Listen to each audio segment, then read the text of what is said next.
아, 우리 인사 좀 하겠습니다. 옆에 있는 분들하고 이렇게 인사하겠습니다. 복 있는 사람이 되십시오. 인사하겠습니다.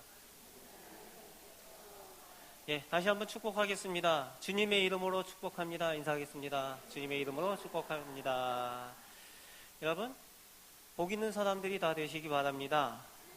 예, 기독교에서 복 있는 사람 이야기를 합니다. 기독교에서 말하는 복의 개념은 무엇일까요? 늘 말씀을 들으면서도 막상 무엇이 진정한 복이냐라고 물으면은 무엇을 복이라고 말씀하시겠습니까? 쉽게 답을 못 하시거나 엉뚱한 답을 하시는 분들이 있습니다. 세상 사람들이 이야기하는 복이나 아니면 이방 사람들이 이야기하는 복을 똑같이 복이라 이렇게 생각하고 그렇게 말씀하시는 분들이 있습니다. 지금이야 이제 예배를 드리고 이렇게 질문을 드리니까 생각들이 나시지요. 여러분이 평소에 생각하는 복이 무엇입니까? 기독교의 복은 우선은 마태복음 5장에서 7장까지 예수님께서 산상수훈 가운데에 말씀하신 그 팔복을 통해서 기독교에서 말하는 복이 무엇인가에 대한 내용을 정리를 하고 있습니다. 그래서 마태복음 5장을 시작하면서 팔복을 이야기를 하는데 그 복이 무엇인가 하면은 처음에 시작할 때 가난한 자, 애통하는 자, 온유한 자 이렇게 하면서 시작을 하고 있죠. 세상 사람들이 생각하는 그 복의 개념과 완전히 그 대상도 다르고 그 내용도 다르다는 겁니다. 여러분, 가난한데 슬퍼서 서러워서 엉엉 울고 있는데 지금 사람들은 강한 사람을 원합니다. 멘탈이 강한 사람, 이런 사람들이 성공한다고 얘기를 해요. 그런데 온유한 사람은 복이 있다 이렇게 얘기를 합니다. 기독교에서는 전혀 다른 이야기를 하는데 그게 왜 복이 있냐는 거지요. 거기에 세상 사람들이 이야기하는 그 복에 없는 무언가가 아니 누군가가 그 복 가운데 있기 때문에 그렇습니다. 무엇이 있습니까? 팔복에서 이야기할 때에 가난한 자는 복이 있나니 뭐가 저희의 것이라고요? 천국이 저희 것이며 애통하는 자에게는 복이 있나니 저희가 누가 위로하시는데요? 하나님이 위로하십니다. 천국을 누가 주셔요? 하나님이 주시는 거예요. 여러분, 세상 사람들이 이야기하는 자리에는 그 세상 사람들이 이야기하는 복에는 하나님이 빠져 있습니다. 그런데 우리 하나님을 믿는 사람들이 이야기하는 복에는 하나님이 그곳에 계신 거예요.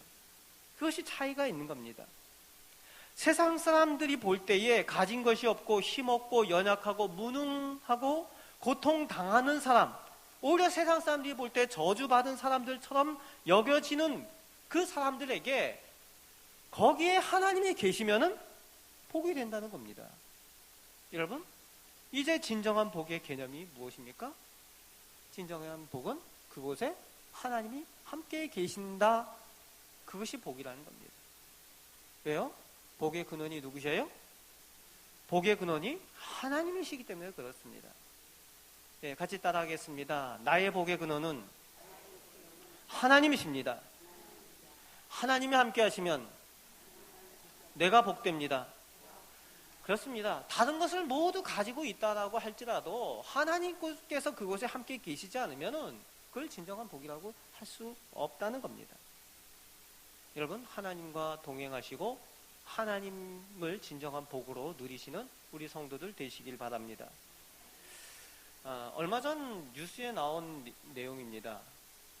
그 SNS에서 사진이 올라왔는데 그 동영상이 올라오고 사진이 올라왔는데 어떤 내용이었는가 하면은 미국에서 어떤 사람이 그 물에 빠져 죽어가는데 그 청소년들이 그 사람을 구할 생각을 안 하고 그 장면을 가지고서 이 동영상을 찍었다는 거예요, 카메라로. 그리고 또 더 심한 거는 그걸 놓고 갔다는 거죠. 물에 빠져서 허우적거리는 사람을. 그거를 SNS에 그 장면을 올렸다는 거예요. 낄낄거리면서.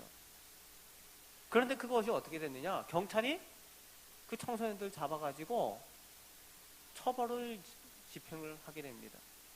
여러분, 내가 죽어가는 사람을 안 구했다? 그것을 죄가 없다라고 보지 않는다는 겁니다. 우리나라는 법이 어떤지 잘 모르겠습니다. 근데 미국은 그렇습니다. 우리하고 많이 다르죠? 최근에 괌에서 어떤 판사, 변호사 부부가 애기들을 차 안에 놓고서 잠깐 쇼핑한다고 거기 그 쇼핑몰, 대형 쇼핑몰 괌에 그 큰 거 하나 있는 거, 그 공항 옆에 있는 거죠. 갔다 왔는데 난리 났잖아요. 전혀 우리하고 다른데 그것을 죄가 없다라고 우리는 생각하는데 죄가 있다라는 거죠. 그런데 아까 그 SNS에서 그 청소년들 처벌하는데 그 사람 외에 또 비난받은 사람이 있어요. 그 아이들이 낄낄거리면서 사진을 찍고 동영상을 찍는데 어떤 사람이 무심코 거기 지나다가 얼굴이 거기 비친 거예요. 근데 그 사람도 SNS에서 저놈이 뭐냐 그래가지고 이렇게 비난을 하고 그랬다는 거죠. 괜히 지나가다가 잘못 찍혀가지고 얼굴만 찍혔는데 사람 안 구해주고 그랬다. 이런 것들 같은 비난을 받았습니다. 알고 보니까 그 사람이 그 경찰서에 연락을 했는데 911에. 여러분,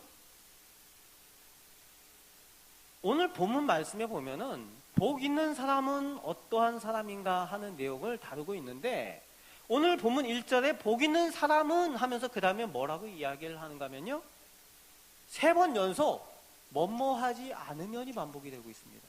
뭐뭐하지 않으면. 복 있는 사람은 이거 하면 복되다, 이거 하면 복되다 이걸 얘기를 하지 않고 이거 하지 않으면 이거 하지 않으면 이거 하지 않으면은 3번 반복을 하고 있어요. 그러면서 복 있는 사람과 반대되는 세 부류의 사람을 설명을 하고 있습니다. 그 사람이 뭡니까? 악인, 죄인, 오만한 자. 복 있는 사람은 악인들의 꾀를 쫓지 아니하고 죄인들의 길에 서지 아니하고 오만한 자들의 자리에 앉지 아니하고 설명을 하면서 그 사람들이 복 있는 사람과 반대되다라고 하면서 복 있는 사람에 반대되는 사람 세 사람을 쓰고 있습니다. 세상 사람들이 가지고 있는 복의 개념은요 죄나 악이나 교만 별 관심이 없어요. 그랑 상관없이 어디에 복의 개념이 있다고 생각합니까? 돈이 얼마나 많으냐, 물질이 많으냐, 자녀가 어떻게 세상적으로 성공을 했느냐, 건강하냐, 그것이 복이다라고 이야기를 합니다.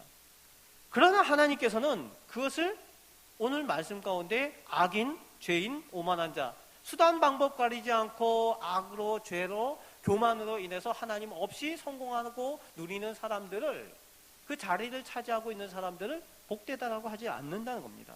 복 없다라고 규정을 하고 있어요. 왜 그렇습니까? 아까도 말씀드렸듯이 거기 하나님이 없기 때문에 그렇습니다. 그래서 성경 가운데에 마태복음에서는 예수님께서 이것을 뭐라고 규정하는가 하면은 하나님 없는 이방인들이 구하는 것이다 라고 그렇게 규정을 하고 있습니다. 여러분, 그런데 다시 한번 1절을 자세히 보면요 뭐뭐 하지 않으며 라는 내용이 단지 어떤 죄악된 행동을 그저 하지 않는 것을 의미하지 않는다는 것을 우리가 확인하게 됩니다. 그저 무언가를 수동적으로 하지 않는 것이 아니라 이 악인의 꾀를 쫓지 아니하고 죄인들의 길에 서지 아니하고 오만한 자들의 자리에 앉지 아니하고, 이 내용은요 네가 지금 어디 있느냐를 이야기를 하는 거예요. 네가 오만한 자의 자리에 앉아 있지 않느냐, 네가 죄인들의 길에 서 있지 않느냐, 네가 악인들의 꾀를 따르는 그 자리에 있지 않느냐를 말씀하고 있는 겁니다. 여러분, 내가 어디 있느냐를 볼 때에 내가 복이 있느냐 복이 없느냐를 확인할 수가 있다는 겁니다. 소속이 어디냐는 거예요. 너의 위치가 지금 어디 있냐는 거예요. 네가 속해 있는 그룹이 무엇을 하는 그룹이냐라는 것을 보라는 겁니다. 그럴 때 네가 복 있는 사람이냐 그렇지 않느냐를 볼 수 있다는 거예요. 그래서 악인들의, 오만한 자들의, 죄인들의 뒤에 복수형으로 들자를 붙이고 그 그룹을 이야기를 하고 있는 겁니다.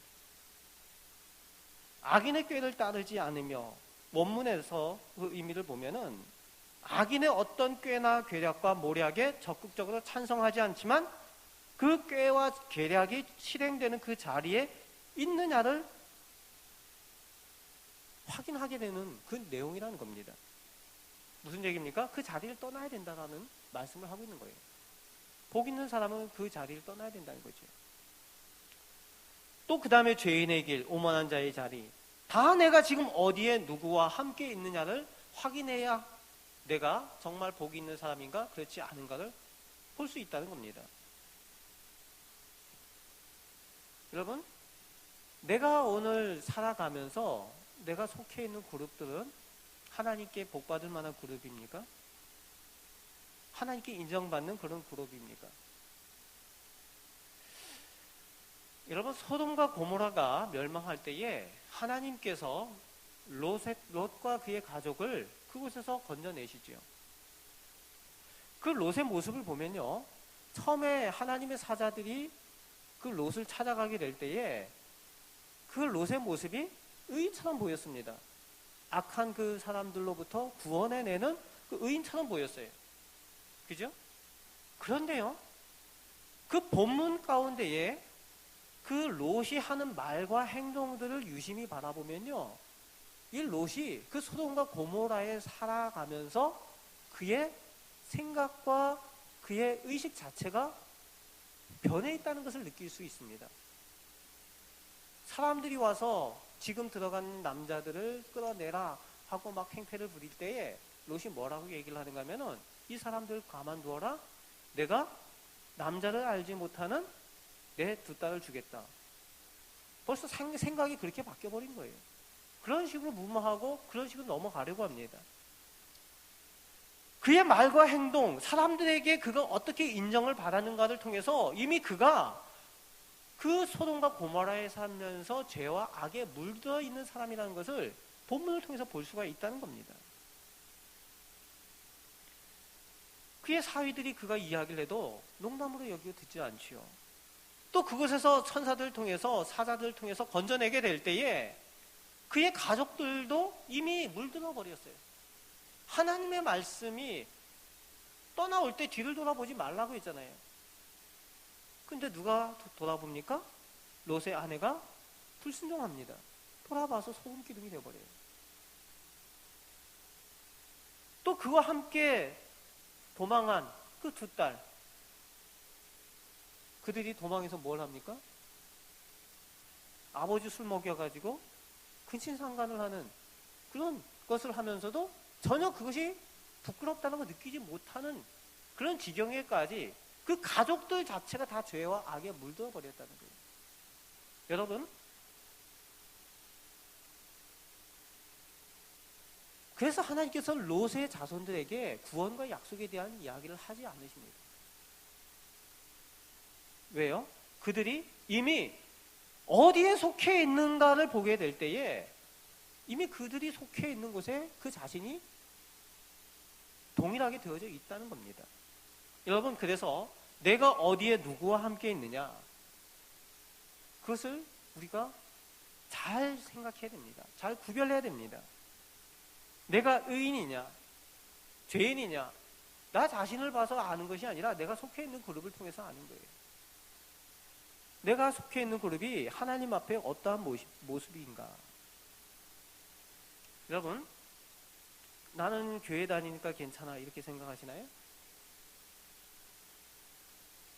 미국 교회, 유럽 교회, 한국 교회 할 것 없이요, 십자가 달린 건물이 교회가 아니에요. 우리가 오해하는 분들이 계시는데요, 교회에 구원이 있다라고 이야기하는 것은 하나님의 뜻이 이루어지고 예수 그리스도가 구주로 고백되어지며 하나님의 말씀이 이루어지는 그곳이 교회입니다.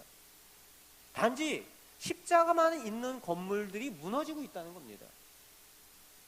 조심해야 할 것은요, 내가 신앙 공동체 안에 있다고 할 때에 내가 속해 있는 신앙 공동체가 정말 하나님의 뜻에 온전히 순종하는 공동체인가를 늘 돌아봐야 됩니다. 하나님의 영광이 우리 공동체를 통해서 드러나는가? 내가 속해 있는 그룹이 하나님의 말씀보다 사람들의 생각이 더 우선되어 있지 않은가? 사람들의 이익이 더 우선되어지는 공동체는 아닌가? 여러분, 그것은 교회가 아닙니다. 여러분, 적극적으로 하지 않으며 라고 말하고 있는 거예요. 내가 속해 있는 그룹이 하나님의 뜻과 멀어져 있고 하나님이 그곳에 계시지 않다고 느낀다면 거절해야 됩니다. 거부해야 된다는 거예요. 선하지 않으면은 명확히 거절하고 거부해야 된다는 거예요. 그것이 복 있는 사람들의 특징입니다.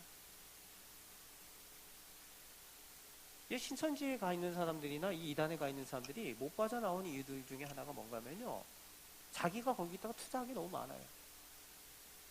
빠져나오기가 너무 힘듭니다.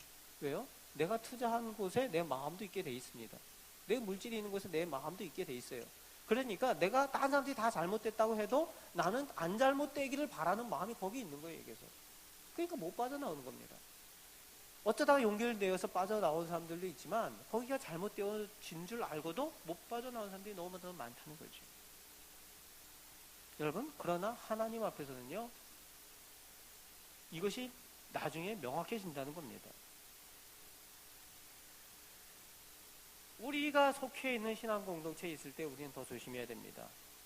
왜 그런가 하면요, 예수님을 십자가에 못 박았을 때에 제사장과 서기관 바리새인들이 다 자신들이 하나님을 믿고 있다고 생각을 했습니다. 하나님의 뜻을 따른다고 생각을 했어요. 그러나 그 결과는 겁없이 하나님의 아들을 못 박은 일을 한 것이 그때 그 유대교의 종교 지도자들이었어요. 그리고 그 바리새인들이었습니다. 서기관들이었어요. 성경을 잘 안다고 하는 사람들이었어요. 여러분, 그런데 그것이 잘못된 줄 알았던 사람이 또 있었어요. 그리고 그 잘못된 것을 적극적으로 내가 고치고 바꿀 수 있는 위치에 있었던 사람도 있었습니다. 그 사람이 누군가면요, 로마 사람 본디오 빌라도입니다. 본디오 빌라도가 어떻습니까? 자기의 권력을 가지고 예수 그리스도 하나님의 아들이 죄 없는 걸 알고 있었어요. 그리고 그것을 벗길 수 있었습니다. 그만두게 할 수 있었어요. 그런데 어떻게 합니까? 자신의 안위를 위해서, 폭동이 날까봐 자신의 안위를 위해서, 또 하나는 정치적인 성공을 위해서, 자기의 걸림돌이 되지 않도록 하기 위해서 눈을 감았습니다. 귀를 막았어요. 그리고 그저 예수님을 십자가에 못 박도록 유대 지도자들에게 넘겨줍니다. 그리고 뭐 합니까? 빌라도가 사람들이 다 보는 앞에서 물을 가져다가 손을 씻습니다. 나는 여기에 책임이 없다. 여러분 기억나시죠? 그런데 어떻습니까?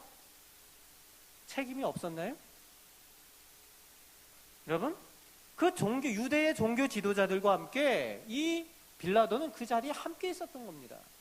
하나님은 그것을 같은 동일한 공동체로, 동일한 죄로, 복 없는 사람으로 규정을 하고 있어요. 본디오 빌라도가 손을 씻었지만 어떻습니까? 그의 모습이? 지금도 모든 기독교인들이, 모든 교회가 전 세계적으로 매일 새벽마다 모든 예배마다 시작하고 끝날 때 본디오 빌라도를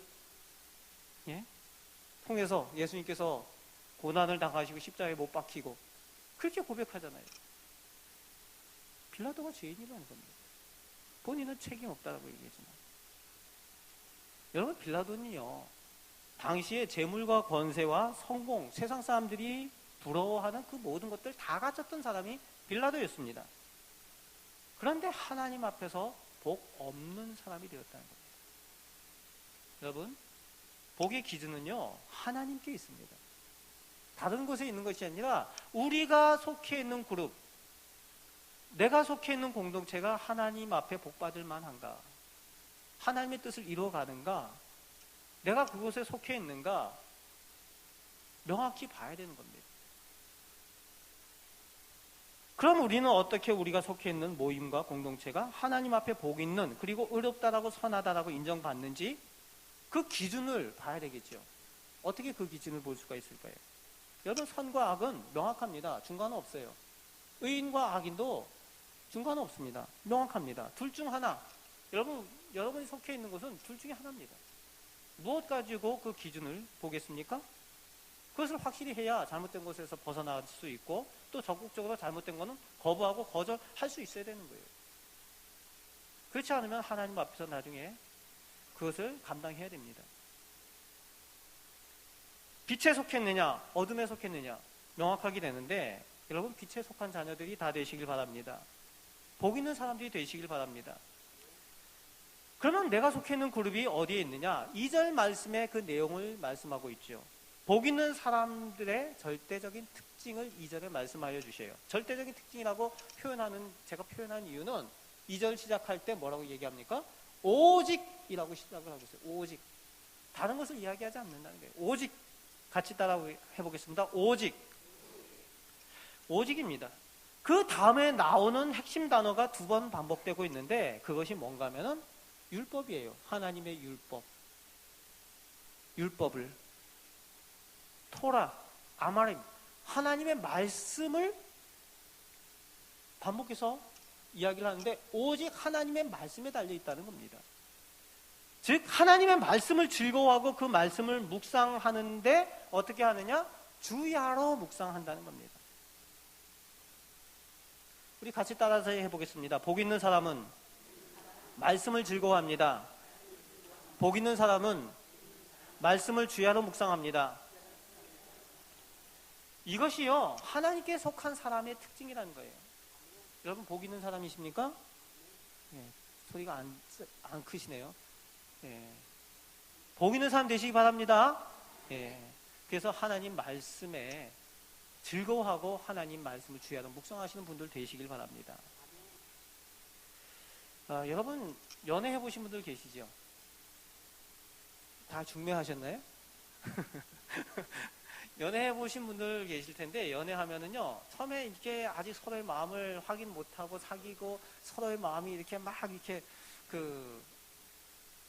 당길 때가 있잖아요. 그러면은 그 마음이 어떻습니까? 뭔가 하나, 몸짓 하나, 말 한마디가 의미가 있잖아요.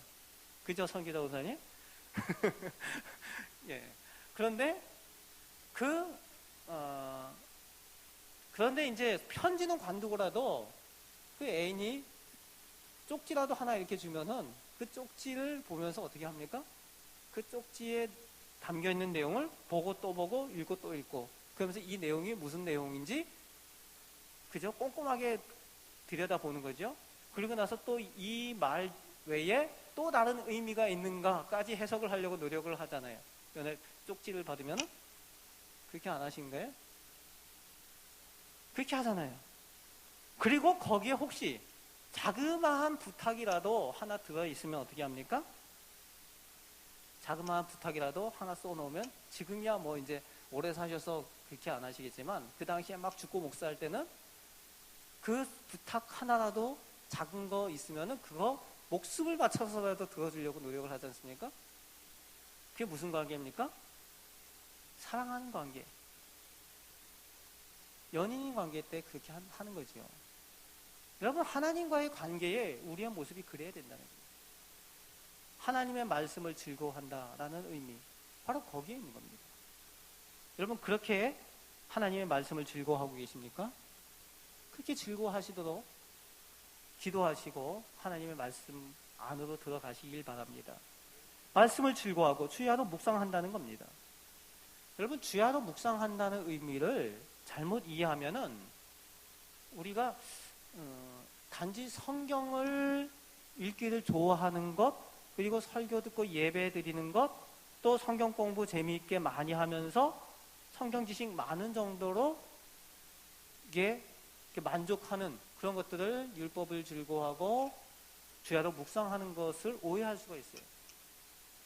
여러분 그게 아니라, 그것도 역시 포함은 될 수 있지만 거의 그 이상이 오늘 본문 가운데 말씀하고 있는 율법을 즐거워하고 주야로 묵상하는 의미입니다. 여러분 여기서 더 나가는 의미가 뭔가 하면요, 이 오늘 2절 하나님의 말씀에 대한 태도의 내용은 1절 말씀에 뭐뭐하지 않으면 하고 그 반대 선상에서 이것을 이해하게 됩니다. 아까 뭐뭐하지 않으면 이야기할 때에 내가 어디에 있는지를 봐야 된다는 말씀을 드렸죠. 내가 어디에 속해 있고 어디에 위치하고 있는가. 역시 마찬가지입니다. 율법을 즐거워하고 율법을 주야로 묵상한다는 것은 어떤 단순한 그 말씀을 읽는 걸 좋아하고 예배 좋아하고 성경 공부 좋아하고 이것이 아니라 내가 적극적으로 말씀 가운데 속해 있느냐를 봐야 된다는 거예요. 다른 말로 내가 말씀대로 적극적으로 실천하며 살아가고 있는가를 볼 때에 내가 율법을 즐거워하는가를 볼 수 있다는 겁니다. 여러분, 율법을 즐거워한다는 것은요, 그냥 말씀 듣는 거, 성경 공부 좋아하는 거, 외우는 거 좋아하는 것을 이야기하는 것이 아니라 내가 하나님의 말씀대로 살아가는 것, 하나님의 능력을 체험하면서 살아가는 것, 그것을 율법을 즐거워하는 것으로 우리가 봐야 된다는 겁니다. 복 있는 사람은 하나님의 말씀 안에 있는 사람들입니다. 율법을 즐거워하는 삶을 살아가시는 우리 성도들 되시길 바랍니다. 말씀대로 듣고 행하며 살아가는 것을 즐거워하는 사람이 복 있는 사람입니다.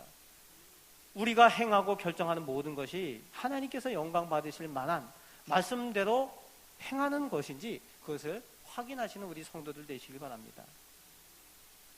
그런데 지금 내가 말씀 앞에서, 하나님 앞에서 거리끼고 말씀 앞에서 신앙의 양심에서 거리끼고 있다면은 그 내가 하는 일들이, 내가 속해 있는 자리들이 하나님께서 기뻐하지 않는 일일 수 있다는 것을 우리가 기억해야 됩니다. 말씀 안에서 우리가 다른 기준을 둘 수가 없잖아요. 그 안에서 뭘 가지고 기준을 두겠습니까? 원칙들을 이야기를 하는데 무엇을 가지고 원칙을 두겠습니까? 하나님의 말씀이 원칙인 거죠. 그리고 2절 후반에 말씀을 주야로, 율법을 주야로 묵상한다라고 말씀하고 있죠. 이 묵상한다는 의미는 뭡니까? 자리에 앉아서 그저 저 산속의 절간에 앉아있는 분들이 외는 것처럼 중얼중얼 외는 것을 묵상한다고 하지 않습니다. 가끔 어떤 분들은 이것을 을조린다는 표현으로 바꿔서 이야기를 하기도 하는데, 이 묵상한다는 표현은요, 그 더 이상입니다. 말씀의 의미가 뭔지 골똘히 궁리하는 것이나 우리가 이제 가끔 하게 되는 큐티하는 것, 그것 이상의 의미가 이 말씀을 묵상하는 것에 있다는 거예요. 이 말씀 묵상은요, 그 말씀에 나의 삶과 행동을 날마다 비춰보는 것을 의미합니다. 내 삶을 하나님의 말씀과 일치시키는 작업이 율법을 주야로 묵상하는 작업이라는 겁니다. 그래서 주야로 묵상할 때에 하나님의 말씀대로 내가 오늘 하루를 살아왔는가 말씀에 비춰보는 거예요. 지금 잘못된 것은 없는가 비춰보는 겁니다. 내일은 어떻게 하나님 말씀대로 살아갈 것인가 돌아보는 거예요. 그리고 이것을 점검하고 실천해 나가는 겁니다. 여러분, 이것이 율법을 주야로 묵상하는 겁니다. 큐티하고 하나님의 말씀의 뜻을 그저 아는 것이 묵상이 아니라는 거예요. 한국 교회가요, 아니 우리 신앙이 계속 문제가 발생하는 일들이 왜 그런가 하면요, 말씀과 삶이 자꾸 분리가 되기 때문에 그렇습니다. 말씀대로 삶 따로예요. 말씀 들을 때 은혜 받았다라고 하는데 내 삶은 그렇게 살고 있지 않는다는 거예요. 말씀은 있는데 삶은 없어요. 그러니까 우리 교회가, 우리의 공동체가, 오늘 우리의 삶이 계속 어려운 문제들 가운데 봉착하게 되는 겁니다. 여러분, 하나님의 말씀을 내 삶에 적용해서 묵상을 하는 것을 하지 않으면요, 내 삶을 내 신앙, 내 방식대로, 내 신앙 방식대로 그저 살아가는 겁니다. 신앙생활을 그렇게 하는 거예요. 말씀과 삶이 따로 되니까 내가 뭘 잘하고 있는지 뭘 잘못하고 있는지 알지를 못하는 거예요. 왜? 말씀하고 삶하고 부대끼질 않으니까, 따로 가니까.